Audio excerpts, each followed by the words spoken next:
Our topic today is how to fight cancer. Fighting cancer involves a combination of prevention, early detection, and treatment. Here are some key strategies. As a doctor, one of the things I always emphasize is taking a proactive approach to your health. And that's especially true when it comes to cancer. We're going to break down the steps you can take to reduce your risk, catch it early if it does develop, and understand the treatment options available. Remember, knowledge is power. By understanding cancer and the ways to fight it, you're taking a huge step in protecting your health and the health of those you love. Let's start with prevention. Prevention is the cornerstone of maintaining good health and reducing the risk of serious illnesses, including cancer. By taking proactive steps, you can significantly lower your chances of developing health issues down the line. It's always better to prevent a fire than to have to put one out, right? The same principle applies to your health. By taking preventive measures, you can avoid the fire of disease before it even starts. First up, diet. We all know a healthy diet is important, but it's truly crucial when it comes to cancer prevention. A balanced diet rich in nutrients can help your body function optimally and fend off potential threats. Load up on fruits, vegetables, whole grains. Think of them as your body's personal defense squad. These foods are packed with vitamins, minerals, and antioxidants that help protect your cells from damage. Next, get moving. Regular exercise isn't just about looking good, it helps keep your cells happy and healthy. Physical activity boosts your immune system, improves circulation, and helps maintain a healthy weight, all of which are important for cancer prevention. Aim for at least 30 minutes of moderate intensity exercise most days of the week. This could be anything from brisk walking to cycling, swimming, or even dancing. The key is to find an activity you enjoy so that you can stick with it. Now let's talk about the big no-nos: tobacco and excessive alcohol. These guys are troublemakers, seriously increasing your risk of various cancers. Smoking is linked to lung, mouth, throat, and many other types of cancer, while excessive alcohol consumption can lead to liver, breast, and colon cancer. Quitting smoking is one of the best things you can do for your health, period. It's never too late to quit, and the benefits start almost immediately. Your body begins to repair itself and your risk of cancer decreases over time. And when it comes to alcohol, moderation is key. For most people, this means up to 1 drink per day for women and up to 2 drinks per day for men. By keeping your alcohol intake in check, you can reduce your risk of developing alcohol-related cancers. Finally, vaccinations. You might be surprised to learn that certain viruses can increase your cancer risk. For example, the human papillomavirus, HPV, is linked to cervical and other cancers, while hepatitis B can lead to liver cancer. Getting vaccinated against HPV and hepatitis B is like giving your body an extra layer of armor. These vaccines are safe, effective, and can significantly reduce your risk of developing cancer related to these viruses. So talk to your healthcare provider about getting vaccinated if you haven't already. Additionally, managing stress is an often overlooked but vital part of lowering your cancer risk. Chronic stress can weaken your immune system and lead to unhealthy behaviors. Incorporate stress-reducing activities like meditation, yoga, or even just taking time to read a good book. Don't forget about sun protection. Ultraviolet, UV radiation from the sun, is a major cause of skin cancer. Use sunscreen, wear protective clothing, and seek shade during peak sun hours to protect your skin. Regular health checkups and screenings are also crucial. Early detection can make a significant difference in the outcome of many cancers. Follow your doctor's recommendations for screenings based on your age, gender, and family history. Lastly, don't underestimate the power of good hydration, balanced nutrition, and adequate sleep. These basic elements of a healthy lifestyle support your body's natural defenses and overall well-being. By incorporating these preventive measures into your daily routine, you can significantly lower your risk of cancer and other serious health conditions. Remember, small changes can lead to big results. Take charge of your health today. Early detection is like having a superpower against cancer. It gives you the upper hand, allowing you to tackle the disease before it has a chance to spread and cause more harm. Imagine being able to stop something dangerous in its tracks before it even has a chance to affect your life significantly. That's the power of early detection. When found early, many cancers are highly treatable. This means that the chances of successful treatment and recovery are much higher. Early detection can lead to less aggressive treatments, fewer side effects, and a better quality of life during and after treatment. It's like catching a small fire before it becomes a raging inferno. That's why screenings are so important. Regular screenings can detect cancer at an early stage when it is most likely to be treated successfully. They are a crucial part of preventive healthcare, helping to identify potential health issues before they become serious problems. Think of screenings as routine checkups for your body. Just like you take your car in for regular maintenance to keep it running smoothly, you should also take care of your body by getting regular health screenings. These checkups can help ensure that everything is functioning as it should be. They can help find cancer before you even notice any symptoms. Often, cancer can develop silently, without causing any noticeable symptoms until it has progressed to a more advanced stage. Screenings can catch these silent threats early, giving you a better chance of successful treatment. One of the most well-known screenings is the mammogram for breast cancer. Mammograms can detect tumors that are too small to be felt, allowing for early intervention and treatment. This simple test can make a huge difference in the outcome for many women. Ladies, talk to your doctor about when and how often you should be getting mammograms. Guidelines can vary based on your age, family history, and other risk factors, so it's important to have a personalized plan for your screenings. Another important screening is the colonoscopy for colorectal cancer. This procedure can detect precancerous polyps, which can be removed before they turn into cancer. It's a proactive step that can prevent cancer from developing in the first place.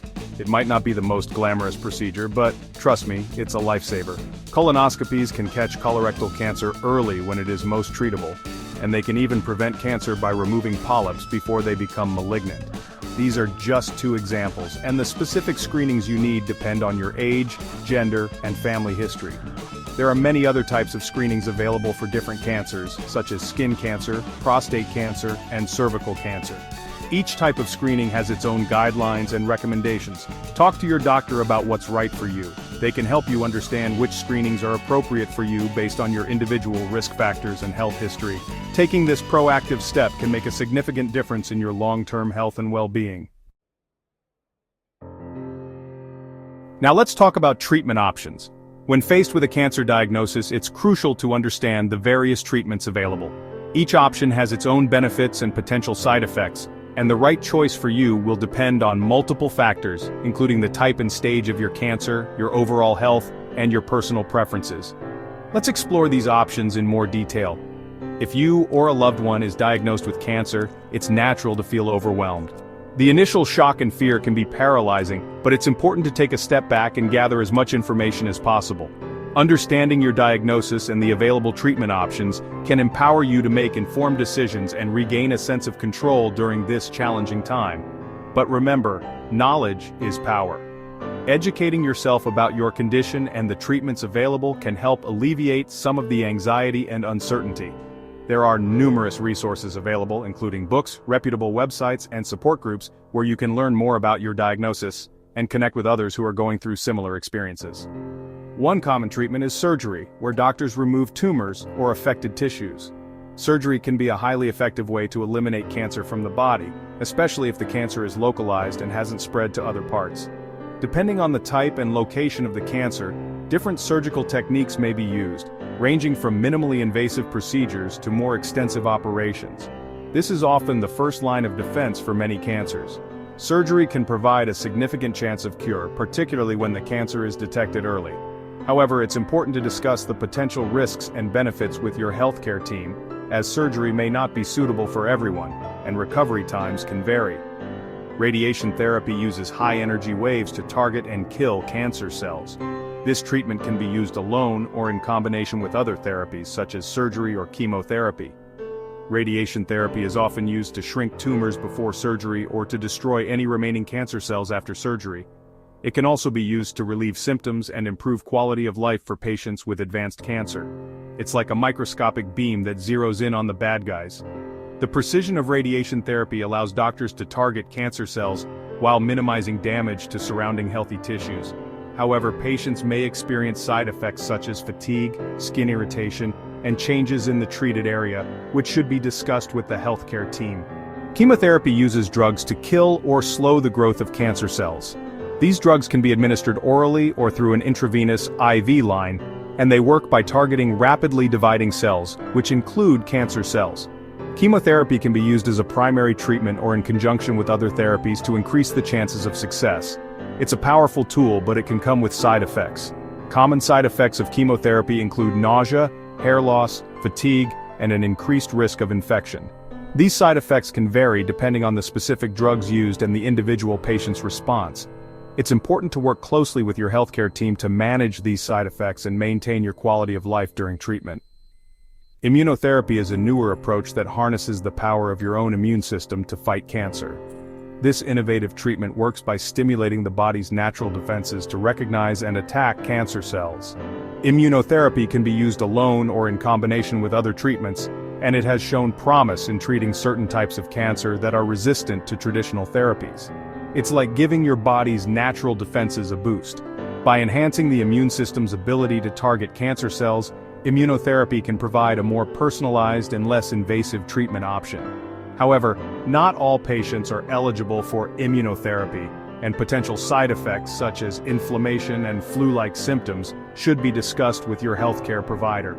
And finally, targeted therapy uses drugs that specifically target certain characteristics of cancer cells, making it a more precise approach. These drugs can block the growth and spread of cancer by interfering with specific molecules involved in tumor growth and progression. Targeted therapy can be used alone or in combination with other treatments, and it often has fewer side effects compared to traditional chemotherapy. The best treatment plan for you will depend on the type and stage of your cancer, as well as your overall health. It's essential to have open and honest discussions with your healthcare team to understand the potential benefits and risks of each treatment option. By staying informed and actively participating in your care, you can make the best decisions for your health and well-being. Fighting cancer isn't just about treating the disease, it's about taking care of the whole person. Supportive care focuses on improving quality of life and managing symptoms. Whether you're going through treatment or facing a cancer diagnosis, counseling can provide emotional support and help you cope with the challenges of cancer. Remember, it's okay to ask for help. Support groups can connect you with others who understand what you're going through. Sharing experiences and advice can be incredibly empowering. Palliative care focuses on providing relief from symptoms and improving comfort, regardless of the stage of cancer. Remember, you don't have to go through this alone. There are resources and support systems available to help you every step of the way. We've covered a lot today, from prevention to treatment and supportive care. Remember, the fight against cancer is a journey, and you don't have to face it alone. By understanding the risks, getting screened, and knowing your treatment options, you're taking charge of your health. And never underestimate the power of support from loved ones, healthcare providers, and support groups. Always consult healthcare professionals for personalized advice and treatment plans. If you like the video, please hit the like button, subscribe to my YouTube channel, and hit the bell icon. Goodbye.